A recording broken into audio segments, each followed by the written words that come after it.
अब मुझसे अपना बचाव करना चाहते हो तो मेरे प्रश्न का उत्तर दो। क्या कर रहे थे तुम सभी देवता कैलाश पर? बताओ, अन्यथा। ये दुष्ट क्यों जानना चाहता है कि कैलाश में क्या हुआ था? ये मेरे साथ कुछ भी कर ले, किंतु मैं इसे कुछ भी नहीं बताऊंगा। बताओगे? मैं जो पूछूंगा तुम उसका उत्तर अवश्य दोगे इंद्र, क्योंकि मैं तुम्हारे मन को अपने वश में कर विवश कर दूंगा तुम्हें। देखो मेरे नेत्रों में देवराज, अब शीघ्र ही बोलना प्रारंभ करोगे तुम। वो बालक माता पार्वती और भोलेनाथ का पुत्र है।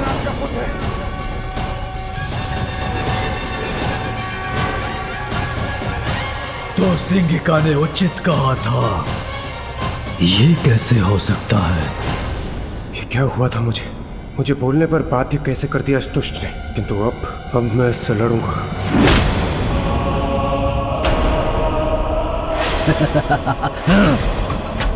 प्रतीत हो रहा है और प्रताड़ित और अपमानित होना है तुम्हें इंद्रदेव। तुम्हें निराश नहीं करूंगा।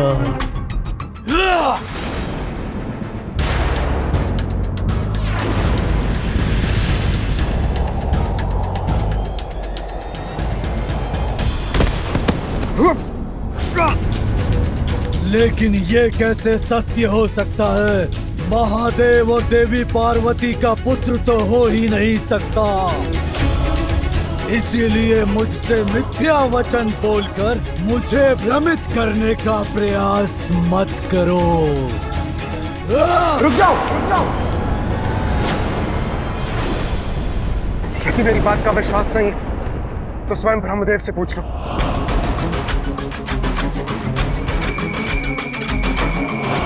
ब्रह्मदेव,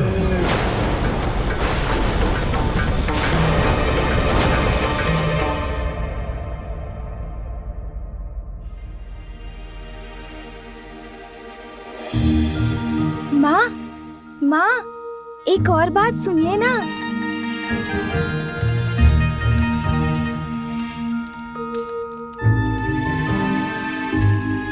और माँ, एक और बात, पिताश्री का तीसरा नेत्र। हम सभी के पास तो 2 ही नेत्र हैं। पिताश्री के पास एक तीसरा नेत्र भी है, जानती हैं आप?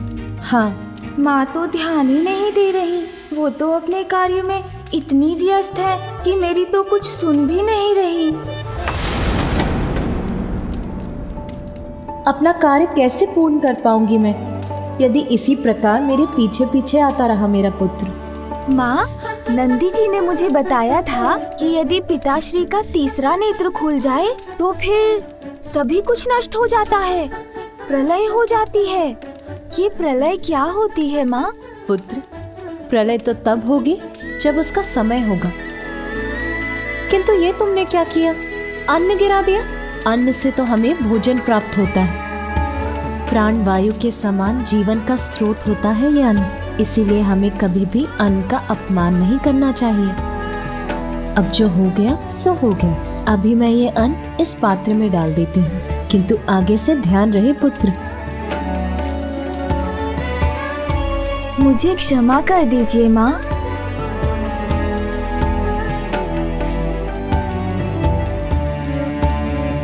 माँ, मैं और एक बात तो बताना भूल ही गया। मैंने आपको पिताश्री के जो तीसरे नेत्र के बारे में बताया, वो तो कितना अद्भुत है ना माँ? हाँ पुत्र, तुम्हारे पिताश्री सच में अद्भुत ही हैं। माँ पुनः चली गई। मुझे तो उन्हें और भी बहुत सारी बातें बतानी है। माँ, एक और बात सुनिए ना माँ। माँ, पिताश्री के पास तो डमरू और त्रिशूल भी है, ज्ञात है आपको? यदि ये इसी प्रकार मेरे इर्द गिर्द रहा तो मेरा कार्य कैसे पूर्ण होगा?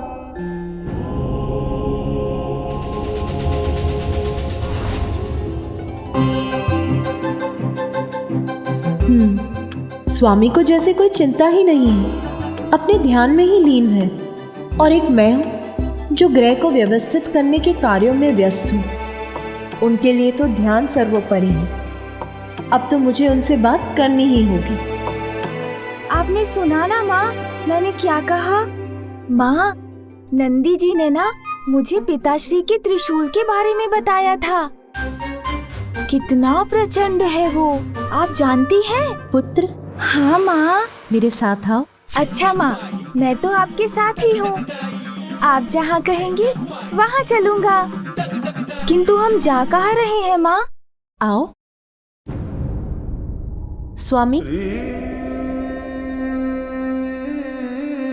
क्या आपको ज्ञात है आज संपूर्ण दिवस यहाँ क्या कुछ हुआ है?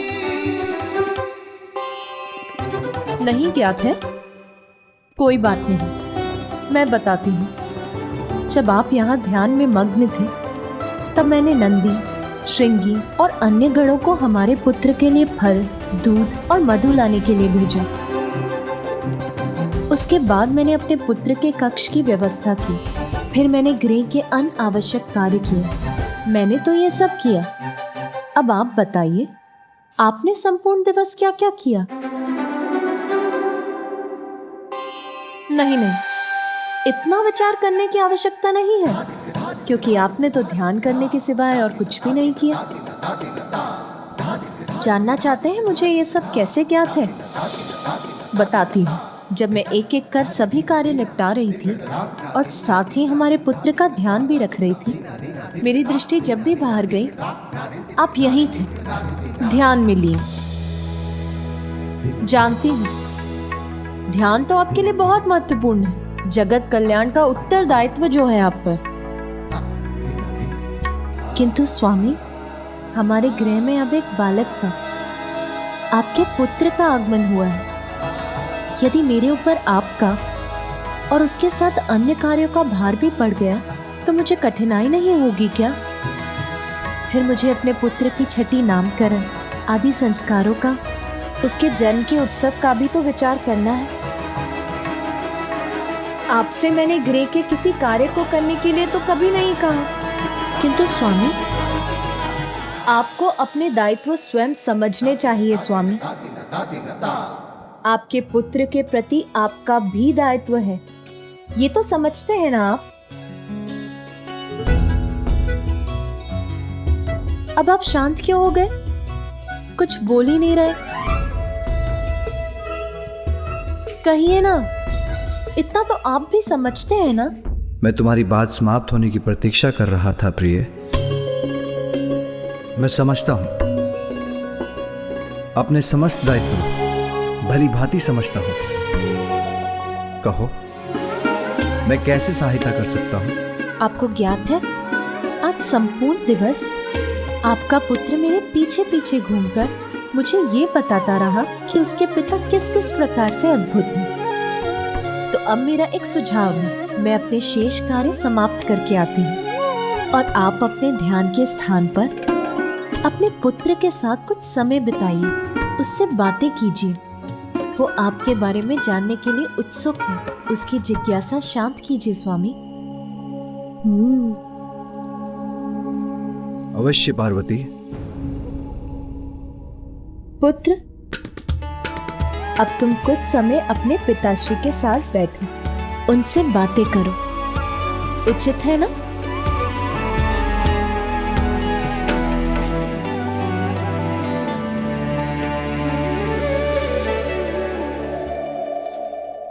मेरे पिताश्री अब मुझे अपने आप को लेकर अनेक बातें बताएंगे।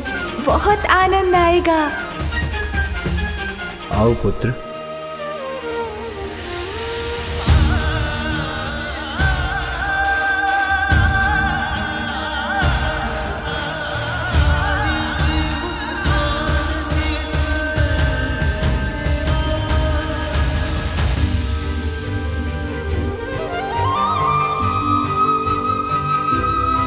पिताश्री, आप निद्रा मग्न हो गए क्या? नहीं पुत्र, मैं निद्रा में नहीं, मैं ध्यान मग्न हूँ। ध्यान पिताश्री, ये क्या होता है? ये तो मुझे नहीं ज्ञात। आप करते हैं तो कुछ अद्भुत ही होगा। बताइए ना पिताश्री। पुत्र, ध्यान से हमारा अंतर्मन शुद्ध होता है। हम अपने भीतर झांक कर अपना सत्य ढूंढ पाते हैं और आंतरिक और बाहरी वास्तविकता का हमें स्पष्ट बोध हो जाता है। किंतु पिताश्री, मुझे तो बिना ध्यान के ही सब कुछ स्पष्ट हो गया है। अब तो मैं आपको भली भांति पहचान गया हूँ। आपके विषय में सब कुछ ज्ञात हो गया है मुझे। जो कुछ भी नंदी जी ने मुझे बताया था, अब वो सब कुछ स्पष्ट हो गया है मुझे। मैं आपको बताऊं पिताश्री?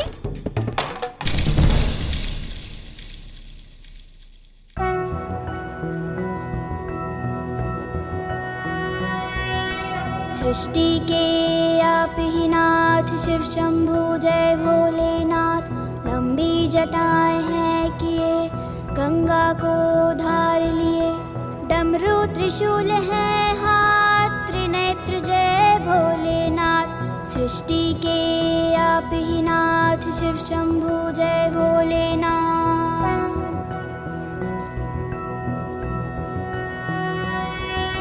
तन पे भस्म है मले, नाग धरा है गले। रुद्राक्ष है क्षण है साथ, बम बोल बम भोलेनाथ। सृष्टि के आप ही नाथ, शिव शंभु जय भोलेनाथ।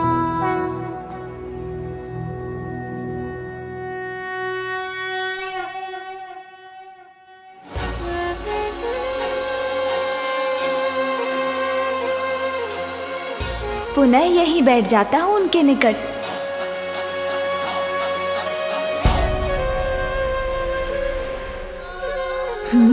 पिताश्री के नेत्र तो पुनः बंद हो गए। अब मैं क्या करूं? माँ ने कहा था पिताश्री के साथ ही रहना तो उचित है। अरे ये क्या है? जो भी है बहुत सुंदर है। पकड़ लेता हूँ। अरे पकड़ में नहीं आ रहा।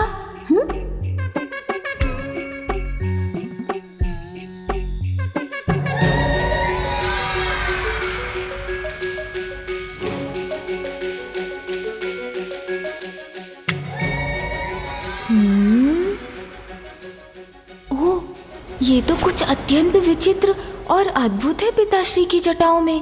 नंदी जी ने तो इसके विषय में कुछ बताया ही नहीं।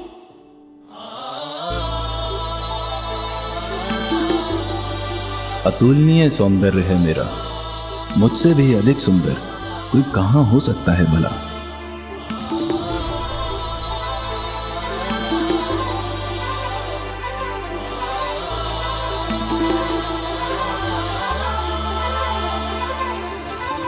देख लूं इसका स्पर्श कैसा होगा।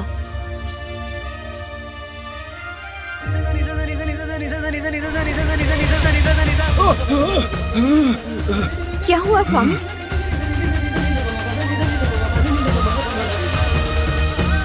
ये तो अनर्थ हो गया। माता पार्वती के पुत्र ने मुझे महादेव के मस्तक से उतार कर अपने हाथों में ले लिया है। नहीं नहीं, ये तो सर्वथा अनुचित है। बड़ी अद्भुत चमक है इसकी।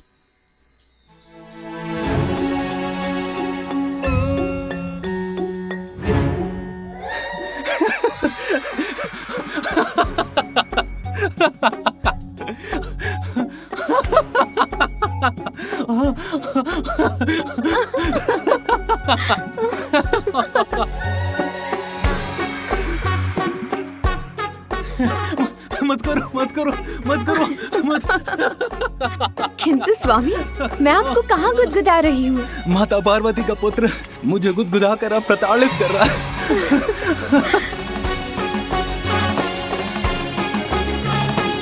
स्वामी, अब आप ठीक तो है? हाँ, अभी तो कुछ अच्छा अनुभव कर रहा हूँ। अपने इस दिव्यास्त्र से मैं सभी बुरे असुरों को नष्ट कर दूंगा।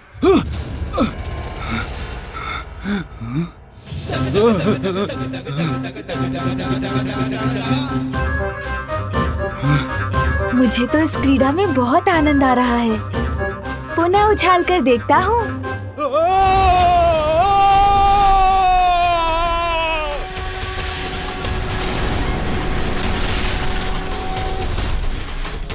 प्रकाश कहां से उत्पन्न हो रहा है?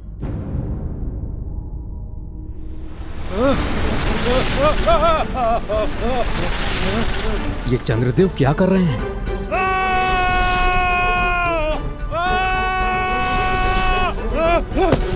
रोहिणी, बचाओ मुझे, कुछ कीजिए, सहायता कीजिए मेरी। स्वामी, आपने शनिदेव को देवी पार्वती के पुत्र को देखने के लिए प्रेरित किया था ना?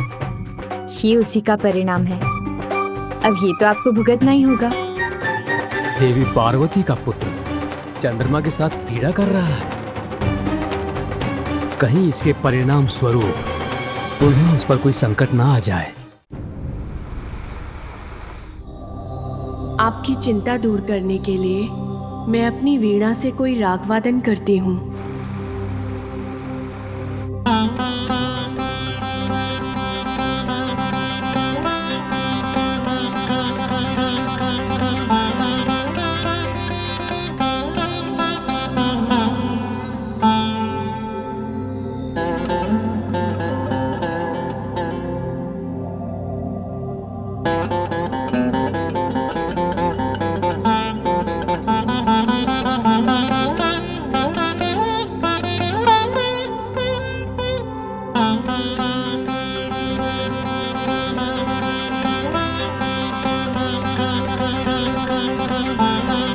नारायण नारायण।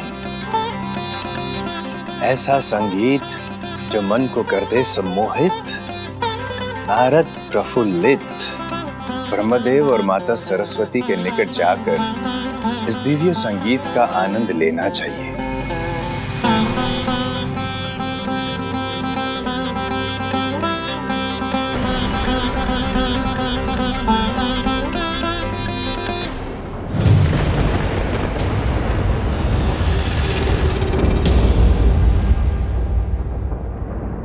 क्या हुआ देवी?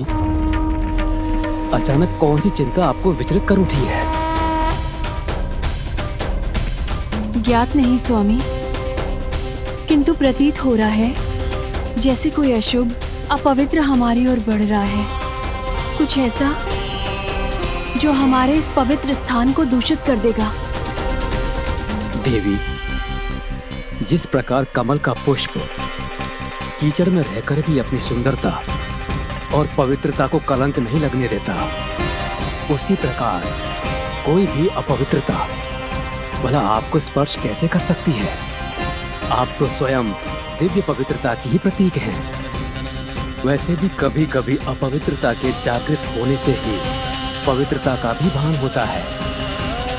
आपका कथन सर्वथा उचित है स्वामी। अपवित्रता के अंत में ही पवित्रता का विस्तार निहित है। किंतु फिर भी यहाँ किसी अपवित्र और दूषित अस्तित्व के आगमन का आभास मुझे चिंता मुक्त नहीं होने दे रहा है स्वामी।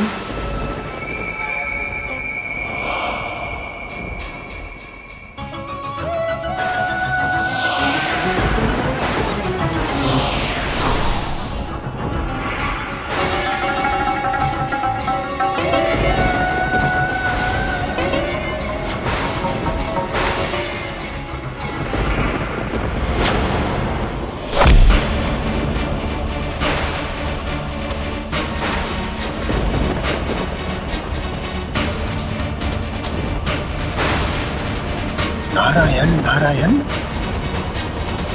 ब्रह्मलोक में ये कौन असुरी आकृति स्थित है?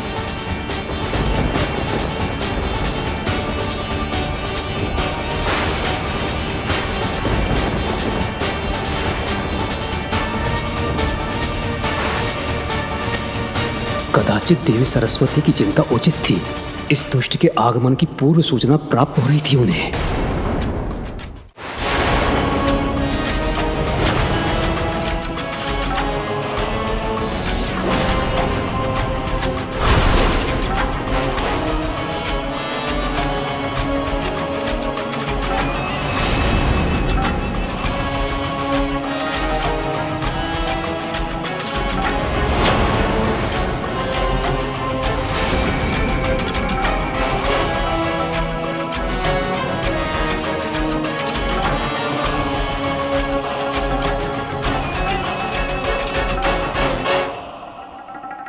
मैं पाताल क्या चला गया, आप तो मुझे भूल ही गए ब्रह्मदेव। मैं तो आपका ही अंश हूँ। आपकी अशांति का कारण मुझे पता है। मेरे आगमन से ही आप इतने अशांत हैं। मैं कदापि यहाँ पर आने का कष्ट नहीं करता यदि मैं इंद्रलोक नहीं जाता और मुझे वहाँ पे ये ज्ञात ना होता कि कैलाश में महादेव और देवी पार्वती के पुत्र ने जन्म लिया है।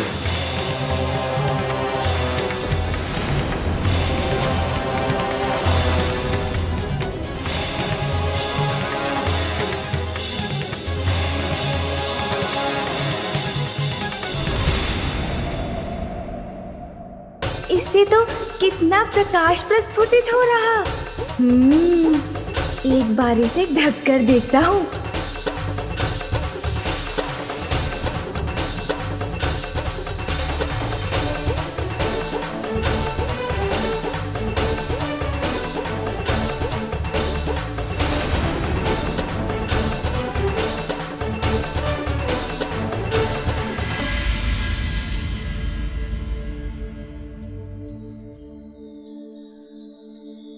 यदि ये बालक किसी प्रकार चंद्र के साथ क्रीड़ा करता रहा तो प्रकृति पर इसका अत्यंत प्रतिकूल प्रभाव भी पड़ सकता है। क्या महादेव को यह ज्ञात भी है कि उनका पुत्र किसके साथ और कैसी क्रीड़ा कर रहा है?